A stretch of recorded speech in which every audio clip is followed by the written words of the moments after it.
Congressman Brad Wenstrup served our country. He's a medical doctor, and he serves on Ways and Means and also on the Intel community. Sir? Yeah, thank you. And thank you, Sheriff, so very much. You framed the issue so well, that the cancer that is upon our society today from the fentanyl, and let's face it, where is it coming from?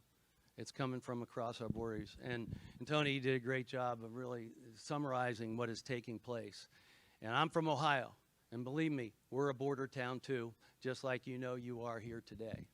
You know, as a soldier, you have to recognize your own vulnerabilities. And in America today, the vulnerability that we have in this particular issue are the policies from the Biden administration that has allowed our border to be so porous. Because if we don't respond to our vulnerabilities, our enemies are going to take advantage of it. And that is exactly what we see happening today. China is doing this so intentionally. They're the biggest player in this whole game.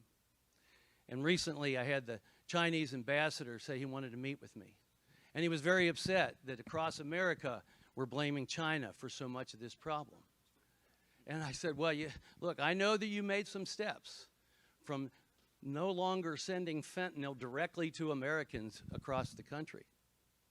But what you're doing now is you're sending the precursors, the ingredients that you need, to the cartels in Mexico, where they have well-educated chemists putting this fentanyl together and creating these drugs, creating these Skittles, and all of these things. So what happens if, you know, the cartels are winning every phase of this, right?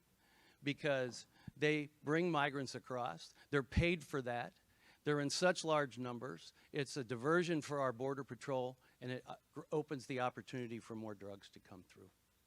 I will tell you, if you look at these members of Congress here, individually, we probably all have been to the border more than Joe Biden and Kamala Harris combined.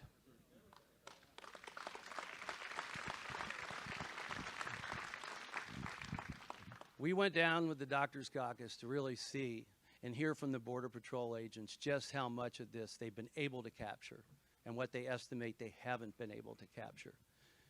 And look, this is one of the greatest tragedies going on in America today.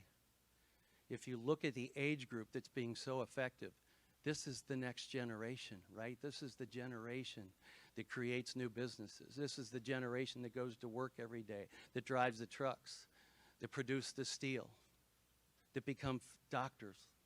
Whatever the case may be, this is the generation that become soldiers, and we're losing them. And that's to our adversaries' delight, I am sure.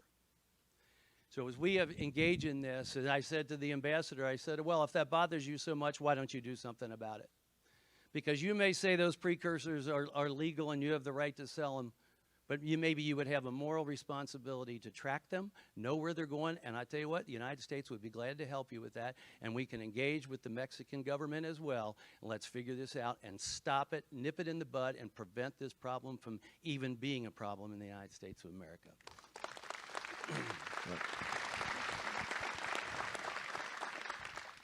One of the other things that I'm working on right now, and I know my colleagues here are on board with it, if you look at the definition of weapon of mass destruction, that's what this is.